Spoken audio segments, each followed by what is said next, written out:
Hello everyone, स्वागत है आप सभी का मेरे इस यूट्यूब चैनल पर। और आज के इस वीडियो में हम लोग बात करेंगे जो एनवीएस, केवीएस, ईएमआरएस और जीविका का एग्ज़ाम होने वाला है। उसमें जो आपका पोर्शन होगा कंप्यूटर का, वहाँ से जो क्वेश्चन पूछे जाएंगे उसी को मैं अपने इस चैनल पर डील कर रहा हूँ। और 3-4 वीडियो मैंने ऑलरेडी आपको प्रोवाइड कर दिया है। बहुत ही कम समय का है वो, 10 से 12 मिनट की वो वीडियोज हैं। और उसको देख लेने से आपका वो टॉपिक पूरा रिवाइज हो जाएगा। शॉर्ट नोट्स के थ्रू मैं आपको बता रहा हूँ ताकि अब उतना टाइम तो रहा नहीं कि पूरा एक एक चीज डील किया जाए डिटेल से। लेकिन आपने पहले से पढ़ा या नहीं भी पढ़ा है तो इतना देखने के बाद आपको जो भी इससे क्वेश्चन पूछा जाएगा टॉपिक में वो आपको समझ में आ जाएगा। और बहुत ज़्यादा लंबे लंबे मैराथन जो आप रिवीजन कर रहे हैं उसको शॉर्ट फॉर्म में अगर रिवीजन करना चाहते हैं तो मेरा सारा वीडियो आप लोग देख लीजिए। इससे आपके क्वेश्चन डायरेक्ट आपको देखने को मिलेंगे। ठीक है, तो 3-4 वीडियो मैंने आपको दिया है जिसमें मैंने हार्डवेयर के बारे में, कंप्यूटर के बारे में, इनपुट डिवाइस, आउटपुट डिवाइस के बारे में मैंने डिस्कशन किया था। आप लोग स्टार्टिंग से भी उस वीडियो को देख लीजिएगा। और इसमें हम लोग कंप्यूटर मेमोरी के बारे में बात करेंगे। यहाँ से भी आपको 1-2 क्वेश्चन जरूर पूछे जाते हैं हर एग्जाम में। और ये बहुत 5 से 6 मिनट का वीडियो होगा जिसमें हमारा कंप्यूटर मेमोरी एक बार रिवाइज हो जाएगा और डायरेक्टली ऑब्जेक्टिव क्वेश्चन आपको यहाँ से देखने को मिलते हैं। ठीक है, तो आइए हम लोग बात करते हैं और आगे बढ़ते हैं वीडियो में। ठीक है, तो जैसा जैसा कि आप सभी को पता है कि कंप्यूटर मेमोरी, तो मेमोरी के बारे में क्या होता है, जो डाटा स्टोर करता है, जिसमें हम कंप्यूटर में डाटा स्टोर करते हैं। ठीक है, तो जनरली दो तरीके की बात की जाती है कंप्यूटर मेमोरी मेमोरी में। एक होता है प्राइमरी और दूसरा होता है सेकेंडरी। ठीक है, तो प्राइमरी हो या सेकेंडरी हो, इसको हम लोग डील करेंगे आगे। इसको 2-3 नामों से जाना जाता है। ठीक है, वो आप लोग ध्यान रख लीजिएगा ताकि क्वेश्चन यहीं से पूछा जाएगा और घुमा के क्वेश्चन पूछा जाता है। ठीक है, और एक होता है कैच मेमोरी।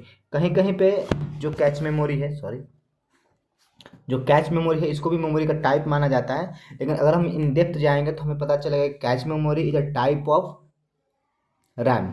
यानी रैम और प्राइमरी मेमोरी के बीच का जो लिंकिंग होता है उसको ही कैच मेमोरी कहा जाता है। ठीक है, तो उतना डिटेल में हमें नहीं जाना है।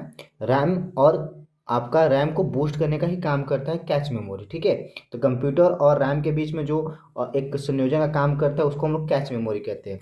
तो उसको भी हम लोग डील करेंगे आगे। ठीक है, अब देखिए, हम सभी को पता है कि कंप्यूटर में दो होते हैं, एक होता है प्राइमरी मेमोरी और एक होता है सेकेंडरी मेमोरी। प्राइमरी मेमोरी यानी जिसको हम लोग मेन मेमोरी भी कहते हैं, इंटरनल मेमोरी भी कहते हैं, या इसको स्टोरेज डिवाइस के भी नाम से जाना जाता है। ऐसे भी हो सकता है प्राइमरी स्टोरेज डिवाइस कौन सा है, तो वहाँ पे कंफ्यूज नहीं होना है। प्राइमरी आपका मेमोरी कौन सा है तो वही चीज़ होगा। मेन स्टोरेज डिवाइस कौन सा है तो क्या होगा, ये सभी होंगे रैम और रोम। ठीक है, रैम और रोम ये जो हमारा टाइप होता है इसी को हम लोग दो तरह से देख लेंगे। ठीक है, अब रैम क्या होता है, रैम दो प्रकार का होता है। रैम जो है वो भी दो प्रकार का होता है। रैम का पूरा नाम क्या होता है, रैंडम एक्सेस मेमोरी। और ये कितने प्रकार के होते हैं, दो प्रकार के। एक होता है एस रैम, दूसरा होता है डी रैम। एस रैम का पूरा नाम क्या होता है, स्टैटिक रैंडम एक्सेस मेमोरी। और डी रैम का पूरा नाम क्या होता है, डायनेमिक रैंडम एक्सेस मेमोरी, या डी रैम इसको कहा जाता है। ठीक है, this is a type of RAM, दो तरह के होते हैं, एस रैम और डी रैम। ठीक है, अब इनके अपने अलग अलग विशेषताएं हैं, उन पर हम नहीं जाएंगे ज़्यादा। ठीक है, इतना समझ लीजिए कि dynamic RAM is better than static RAM. ठीक है, उसके बाद हम बात करते हैं रोम। ये भी क्या है, ये भी आपका प्राइमरी मेमोरी का टाइप ही है, जिसको हम लोग रीड ओनली मेमोरी कहते हैं। हम लोग कंप्यूटर क्लासेज अगर करेंगे जो जनरली कंप्यूटर इंस्टीट्यूट में कराए जाते हैं, वहाँ पे कहा जाता है कि रैम रीड मेमोरी जो होता है वो कंप्यूटर का फिक्स मेमोरी होता है। इसमें जो डाटा लिखा गया होता है उसको हम लोग सिर्फ रीड कर सकते हैं। लेकिन थोड़ा सा इसको टेक्निकली और समझे हम लोग, तो रीड रैम क्या, रोम क्या होता है, ये भी आपको 3 तरह के होते हैं। एक होता है ई रोम, दूसरा होता है ईपी रोम, तीसरा होता है डबल ईपी रोम। ठीक है, नाम क्या होता है, इरेजेबल प्रोग्राम, इरेजेबल रोम यानी कि इरेजेबल रीड ऑनली मेमोरी। दूसरा होता है ईपी रोम, इरेजेबल प्रोग्रामेबल रोम।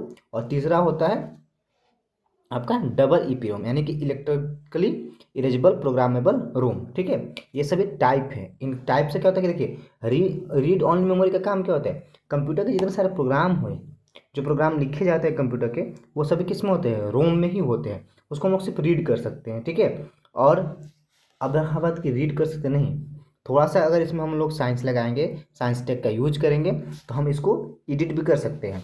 तो वही यहाँ पे टाइप है, कैसे कैसे इरेज करते हैं। ठीक है, अलग अलग प्रोसेस होता है, तो उस पर हमें ज़्यादा डिस्कस नहीं करना है। अलग अलग तरीक़ों से इसको इरेज भी किया जाता है, एडिट भी किया जाता है। ठीक है, अब थोड़ा सा यहाँ पे देख लीजिएगा कि रैंडम एक्सेस मेमोरी जो है रैम, ये क्या होता है, इससे हमारा कंप्यूटर का स्पीड भी डिफाइन होता है। अगर कंप्यूटर में स्पीड का आपका मेजरमेंट किया जाए तो एक तो होता है प्रोसेसर। अब प्रोसेसर के बाद सबसे ज़्यादा कोई चीज़ देखा जाता है तो वो होता है रैम। अगर आपको कंप्यूटर खरीदना है तो हम लोग यही देखते हैं कि प्रोसेसर कौन सा है, उसमें कितने GB रैम है। ठीक है।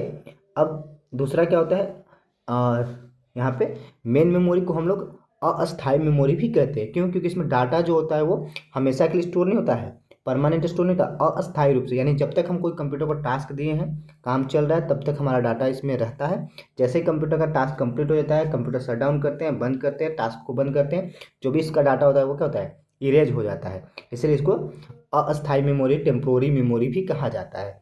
ठीक है। वहीं पे हम अगर हम सेकेंडरी की बात करें, सेकेंडरी की, तो सेकेंडरी क्या होता है, ये हमारा परमानेंट मेमोरी होता है। तो यहाँ पे क्वेश्चन आ सकता है कि अस्थायी मेमोरी किसे कहते हैं और अस्थायी मेमोरी किसे कहते हैं। जैसे किसी को वोलेटाइल और नॉन वोलेटाइल कहा जाता है। वोलेटाइल मेमोरी मेन मेमोरी हो गया, यानी कि प्राइमरी मेमोरी, और नॉन वोलेटाइल कौन सा हो गया आपका, सेकेंडरी मेमोरी। तो यहाँ पे क्वेश्चन यहीं से पूछा जाता है कि वोलेटाइल मेमोरी क्या है। ठीक है।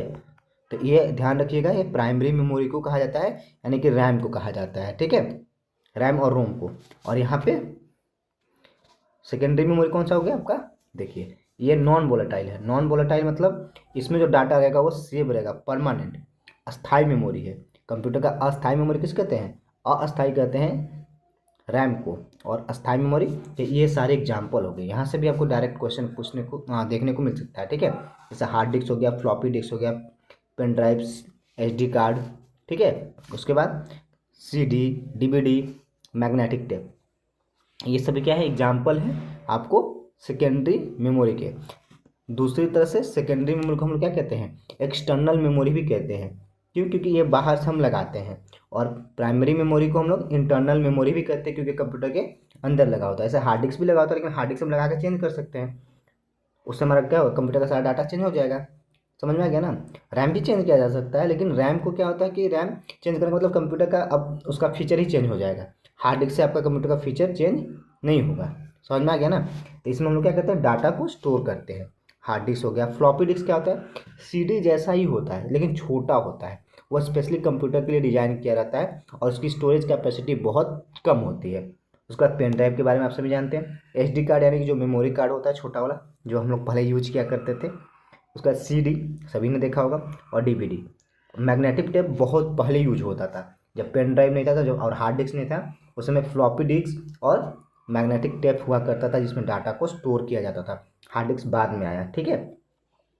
तो ये हमारे टाइप ऑफ मेमोरी हो गए। आशा करता हूँ आपको समझ में आ गया होगा। ठीक है, शॉर्ट में मैंने सोचा है आपको बताने के लिए, ज़्यादा डिटेल मैंने नहीं गया हूँ। ठीक है, तो अगर आपको वीडियो अच्छा लगा हो तो वीडियो को ज़रूर लाइक कर लीजिएगा और दूसरों को शेयर कर दीजिएगा। थोड़ा सा कमेंट भी करेंगे तो मैं अगर कुछ बता रहा हूँ तो उसमें सुधार भी कर पाऊँगा। ठीक है, तो अगले वीडियो में हम लोग मिलते हैं, और किस में, हम डेटा मेजरमेंट में आएंगे, यानी कि GB, MB, KB जो होता है उस पर हम लोग डिस्कशन करेंगे। उसके बाद कोई नेक्स्ट टॉपिक हो उसको हम लोग डील करेंगे। ठीक है, मिलते हैं अगले वीडियो में। इस वीडियो में इतना ही, धन्यवाद।